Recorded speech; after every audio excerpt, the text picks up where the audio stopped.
Demonologia das suas origens até o pânico. Lucifer, Aira, Chameron, Aliseon, Mandozin, Preme, Oriete, Neidras, Esmani e Parinezonte, Istiote, Dumosson, Danochar, Casmeo, Hairas, Fabelaorando, Sodirno, Peaton, Cam, Lucifer, Amém.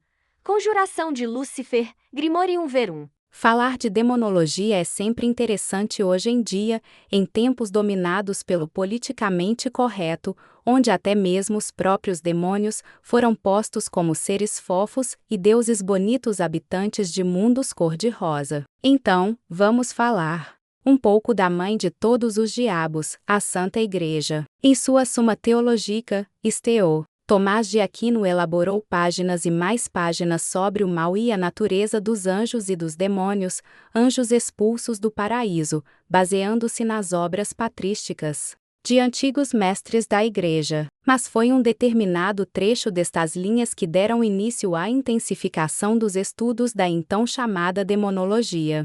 Neste trecho, Aquino fazia uma associação entre espíritos demoníacos e os pecados capitais. A relação era como a seguir: Amon, Irabieuzebu, Gulabeu-Fegor, Preguiça Asmodeus, Luxúria Mammon, Avareza Leviatã, Inveja Lucifer.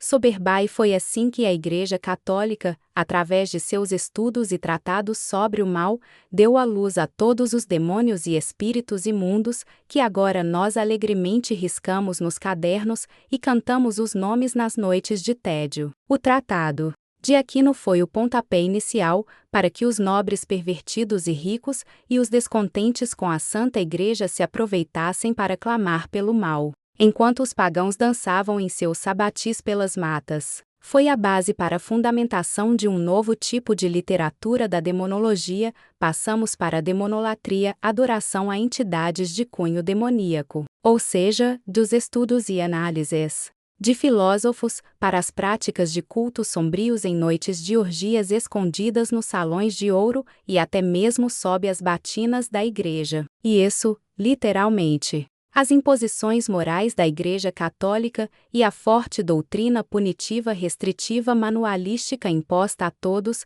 que não desejassem acertar contas com Jesus mais cedo resultavam numa forma de extravasamento dos desejos carnais e espirituais de êxtases proibidos, que culminavam na prática secreta da demonolatria, inclusive por parte de membros do alto clero da Igreja. Foi dentro deste contexto que passamos a ter a inversão dos rituais católicos romanos para um contexto diabólico. As famigeradas missas negras e a exaltação de fato a espíritos demoníacos. Eram as associações de Aquino saindo pela culatra conforme os diabolistas, ao invés de combater, regozijavam-se nos abraços e lâmbidas dos tais diabos, enquanto abdicavam de suas almas, em troca de favores, morte de inimigos, lucro financeiro. E claro, muito sexo. E ainda dentro deste cenário que começaram a ser elaborados os mais diversos tratados de magia negra, relacionada à demonologia e demonolatria, que misturavam no mesmo caldeirão heresias, blasfêmias contra o cristianismo e grandes doses de elementos pagãos combinados com muita idolatria, sendo portanto frequentemente atribuídos a personagens históricos ou fictícios para livrar seus reais autores da fúria do clero. Qualquer um que estuda magia se deparou com o famoso livro sagrado de Abramelin, o judeu. Esse livro foi a base para Crowley constituir sua telema. Nele ensinava o contato com o sagrado anjo guardião e um pouco mais o contato com os infames espíritos do inferno. A operação foi registrada no Equinox e em todas as biografias de Crowley existiu um fato de uma guerra mágica de Crowley ao qual evocou Beelzebub e seus 49 demônios para atacar seu oponente, resultando em pestilência espalhada pela casa do mesmo. A ideia de que Beelzebub tem 49 demônios auxiliares veio do Adramelin. O método cabalístico normal de saber quantas legiões o demônio possui é pela gematria. Você soma as letras que compõem o nome do espírito e então obtém a quantidade de servos o mesmo possui. Obviamente, o estudo das letras, suas correspondências numéricas e suas qualidades pode fazer de um cabalista ao ler e decodificar o demônio, saber tudo sobre a natureza do mesmo. Assim como no Enoquiano, seus anjos são compostos por letras, na Cabalá também. Obviamente, os mais céticos rebaterão argumentando que deuses antigos se tornaram demônios para os monoteístas, o que é verdade, mas não podemos fundamentar apenas nisso. O livro de Abramelin não foi base somente para Quaulen Levin retirou a hierarquia infernal para sua Satanic Bible. De lá, a seguinte hierarquia é mostrada. Os 4 grandes príncipes do mal. Satan, Lucifer, Belial, Os 8 príncipes subalternos. Astarote, Magotasmodeu, Beelzebuboriens, Paimonariton, Ameimon. Daí então, uma longa lista com subalternos de cada príncipe, as quais nenhum demônio tem relevância. A ideia de um demonólogo seria acessar grandes forças, não meramente sucumbir às pequenas. Segundo Abramelin, o método ideal para evocar qualquer força, na verdade é invocar o seu sagrado anjo e unir-se a ele, e depois, acessar qualquer força infernal. Dessa forma, poderia-se acessar o inferno de modo seguro. Mas, não vamos parar por aí. Tem gente no inferno para conhecermos. Aprendendo a evocar demônios com um Papa? O Papa Honório III, que sucedeu o Papa Inocêncio III em 1216, ganhou uma fama incomum nos tempos de internet por causa de um livro atribuído a ele, o Grimório do Papa Honório, ao qual era um livro de artes mágicas, completo com direito a explicar o que significa cada nome de Deus, diferença entre invocar e evocar, orações aos elementais, as quais foram vistas no famoso Dogma e Ritual da Alta Magia e invocações a demônios. Os seguintes demônios são listados: Surgan Ucefa, Frimós, Astarote, Silchard, Becan, Gulandicada. Demônio era associado a um dia da semana, e cada um tinha uma finalidade. Se demônios forem reais, eles devem se sentir bem mal por ser tratados como prostitutas por esses papas. Mas o lado sentimental dos demônios não nos interessa. Vamos escolher um aleatório e ler a sua forma de evocação segundo esse grimório. Escolha. 3, 2. Oh, já escolheu? Como eu não posso adivinhar a mente do meu caro leitor? Eu escolhi um por você, Lucifer. Aliás, vamos falar ainda bastante dele. E nada de papo de Deus romano, portador da luz e toda aquela chatice que já estamos cansados de ler e reler pela internet toda. Segundo o Papa Honório, para evocar Lúcifer é necessário. Grimório do Papa Honório, evocação a Lucifer. Esta evocação é realizada na segunda-feira, entre 11 e meia-noite de uma noite calma, à luz das estrelas. O local pode ser um telhado ou a céu aberto, sendo preciso ter certeza de não ser visto ou ouvido por qualquer pessoa durante a sua preparação e na evocação. Você vai pegar um pedaço de carvão consagrado e desenhará no chão 2 círculos concêntricos. O primeiro deve ter 6 palmos de diâmetro e o segundo 7 palmos. E no espaço dentre os 2 círculos há as seguintes palavras: em nome da Santíssima Trindade não entrará. No centro do círculo, você vai desenhar a cabeça de Lucifer e sua assinatura abaixo. Do lado de fora, perto da cruz, você vai colocar em um pequeno fogão de barro o combustível composto de plantas que correspondem. Ele vai pegar fogo e então despeje perfume ligados à lua. Em seguida, faça o sacrifício do galo negro, como você viu na evocação anterior, pronunciando as seguintes palavras: receba, ó Lucifer, o sangue desta vítima que sacrifico em sua honra. Ingodum Englabis Pramadu. Bom, antes de prosseguirmos, vamos a alguns detalhes. A evocação é lunar. Ou seja, Lucifer, segundo esse grimório, é um demônio da lua. Na descrição dele, ele é chamado de demônio das enfermidades. As plantas que correspondem,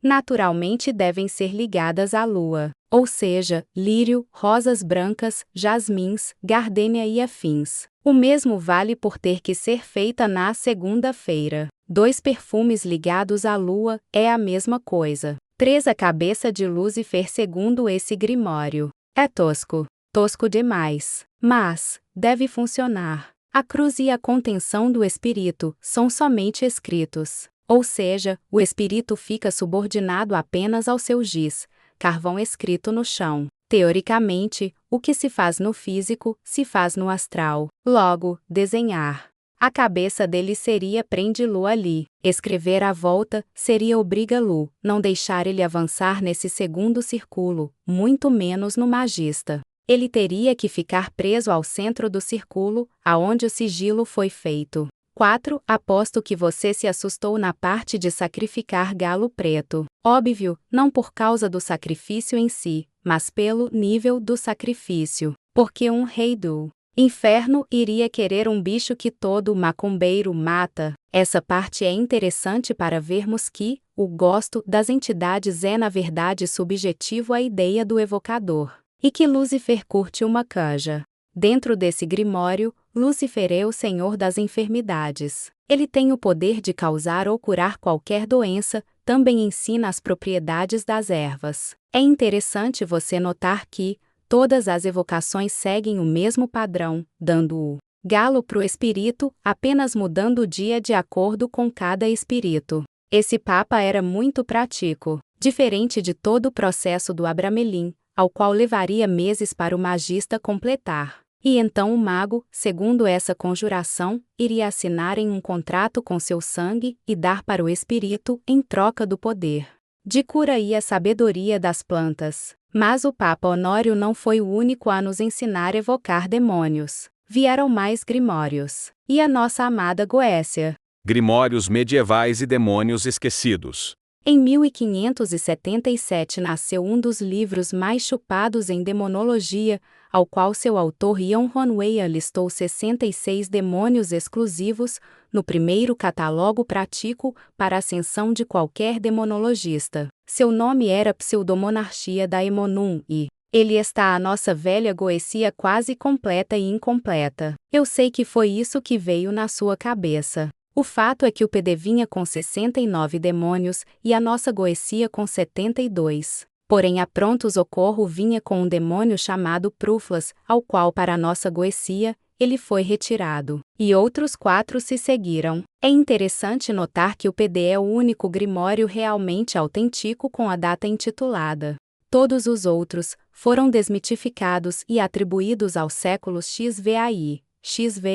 Apenas o Grimorio do Papa Honório ficou sem saber exatamente seu lugar na história, o que teoricamente é no século X ou XI, ou também não é nenhum desses. Foi apenas mais uma invenção de um europeu cansado da rotina e disposto a chamar demônios. A seguinte lista de grimorios famosos pelo mundo virtual oculto segue aqui. 1517 Grimório, ver 1522, Grande Grimorio, 1689, Livro Vermelho de Apim, 1818, Dictionário Infernal. Engraçado notar que os únicos que permaneceram vivos depois disso foi Astarote e Musefan. Surgate, Pelchard e os outros foram esquecidos na atualidade. Talvez seria bom um demonologista ressuscita-los. Como em toda cultura, os demônios mais populares se perpetuaram, e enquanto os outros foram aos poucos largados. Mas o último desses livros, o Dicionário Infernal do Colin de Plancy, merece um lugar de destaque. Ele tentava ser um livro pronto sobre todo o folclore demoníaco e inclusive adicionou demônios que na verdade não são demônios. Como por exemplo, a deusa Kalindu, dentro desse livro, é retratada como um demônio. Como um dicionário folclórico, Colin de Plancy acertou em cheio. É uma referência clássica para qualquer demonologista sério da nossa atualidade. Existem referências únicas ali dentro, como por exemplo do demônio chamado Mestre Leonardo. É o demônio da bruxaria e que deu origem àquilo que chamam de Sabá das Bruxas, com direito a bodes e fetos abortados. Outros demônios ganharam notabilidade dentro do mesmo, como Adramelesh, Belfegor, Abaddon e Berremute, demônios que não se acham em outros grimórios. Interessante perceber que apesar de ter sido lotado de demônios,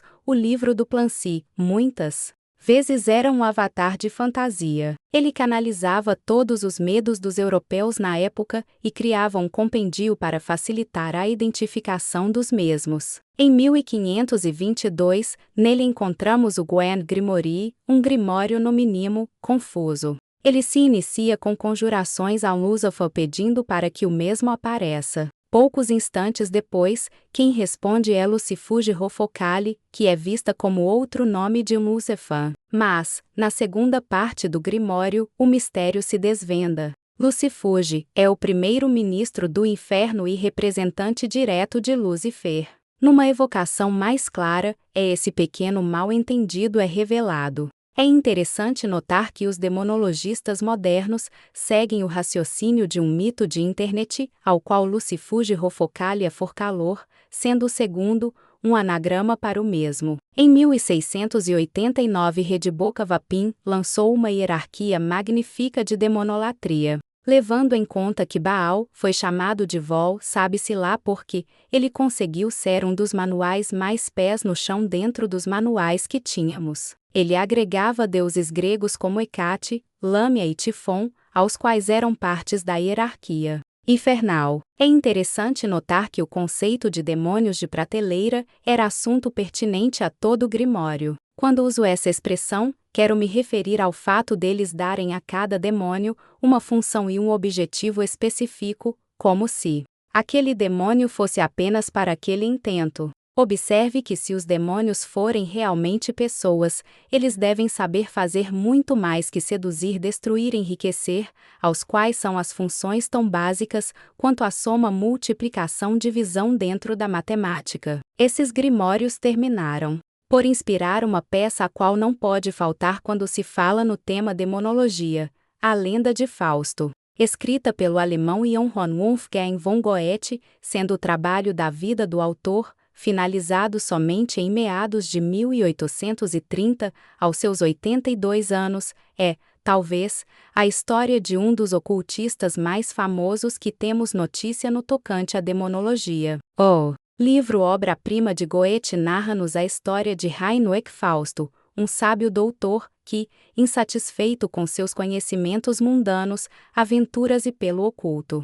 Com certo estudo acaba evocando o demônio chamado Mefistófeles, que o guia por uma jornada metafísica que culmina em sua morte. Assim como o mito de Salomão unido à pseudomonarquia da Emonundiweia resultou no que hoje chamamos de Ars Goetia, a lenda de Fausto descrita por Goethe, que teria sido supostamente baseada em um mago alemão chamado Johannes Faust, misteriosamente encontrado retalhado em um rio, nada muito surpreendente para os que conheciam sua fama de mulherengo e beberrão, unida à base ritualística do Grimorium Verum, acabou gerando o chamado Corvo Negro, ou a Tríplice Coerção do Inferno, um grimório não muito diferente dos acima citados. Ou seja, mais evocações ao diabo pelo amor de Deus, mas contendo em si a peculiaridade da detalhada evocação de Mefistófeles, descrito como um dos grandes duques do Império Infernal, capaz de trazer conhecimento rápido a um homem, bem condizente com a história do velho doutor.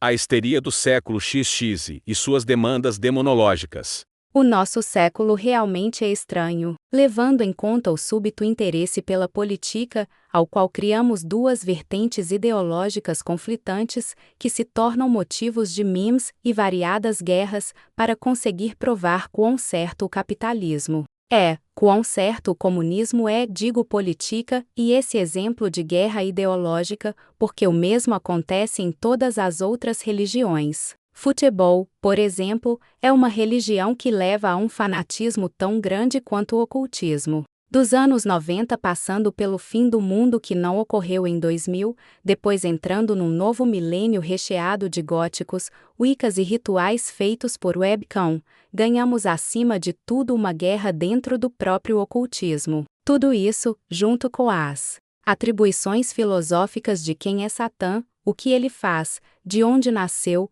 torna nosso século mais interessante. O ocultismo acabou caindo nas redes sociais e, graças ao diabo, se tornou um assunto tão corriqueiro quanto postar alguma frase bonita para dizer que você é intelectual. Obviamente, o instinto de guerrear humano, o leva a querer mostrar quão certo ele está perante ao quão errado o outro está, e nessa perspectiva mais uma vez o ocultismo pratica coprofagia intelectual. A magia não era para ser discutida de forma tão fanática. Magia é em grande parte experiência. A ideia que o subconsciente de uma pessoa tem perante aquele ritual causa tremendo impacto naquele ritual. O mesmo raciocínio vale para qualquer entidade. Junto com os mestres e templos satânicos, sacerdotes prontos para te passar orações católicas, OPs, satânicas, rádios da web e água benta ou maldita, nós caminhamos em passos largos a dois pontos opostos,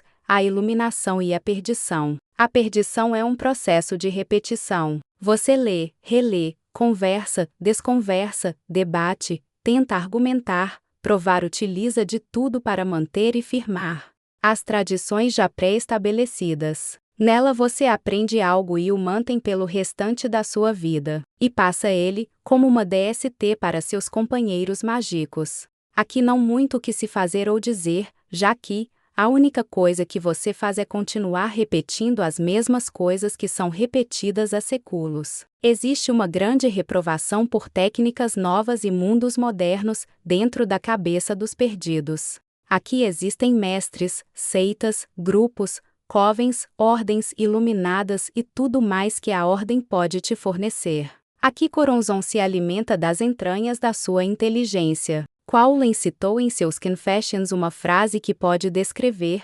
claramente, a situação atual desse tipo dentro do mundo oculto. Eu não quero ser um pastor de ovelhas, nem ser o fetiche de um grupo de tolos e fanáticos, menos ainda o fundador de uma fé cujos seguidores se sentem contentes em apenas repetir minhas opiniões. Eu quero que cada homem possa traçar seu próprio caminho através da selva. A iluminação é o processo de prática, aonde você mais pratica do que lê, aonde você se machuca, se arrebenta, medita até perder a alma. Os iluminados em magia praticam até perder os cabelos. Não algo repetitivo ou num modus operandi comumente praticado e seguro. Enizozo. Esse tipo de demonologia gerou muitas contradições. Desde rituais ditos como absurdos que deram certo até pessoas que realmente enlouqueceram. Tudo bem que, quem quer evocar um demônio, não está longe da loucura, parafraseando Eliphas Levi, mas as crises fundamentais de existência e perda de raciocínio lógico também não deveriam fazer parte do pacote. Mas fazem, do mesmo modo que muitos chicotam qualquer louco que apresente novas ideias hoje em dia. Quaulen levou as mesmas críticas quando apresentava o poder do sêmen na sua época. É tudo questão de tempo para que ideias revolucionárias se tornem normais. Isso estou dizendo para a primeira classe, e se você realmente pensa que está nela, preciso relembrá-lo de um alerta da Subgenius. Se você pensa que atingiu a iluminação, é porque está longe dela. Por Kim Arauto sob o pseudônimo Nero, originalmente para o site Morte Súbita em que siga a Estrada de Tijolos Amarelos. AEC 2019.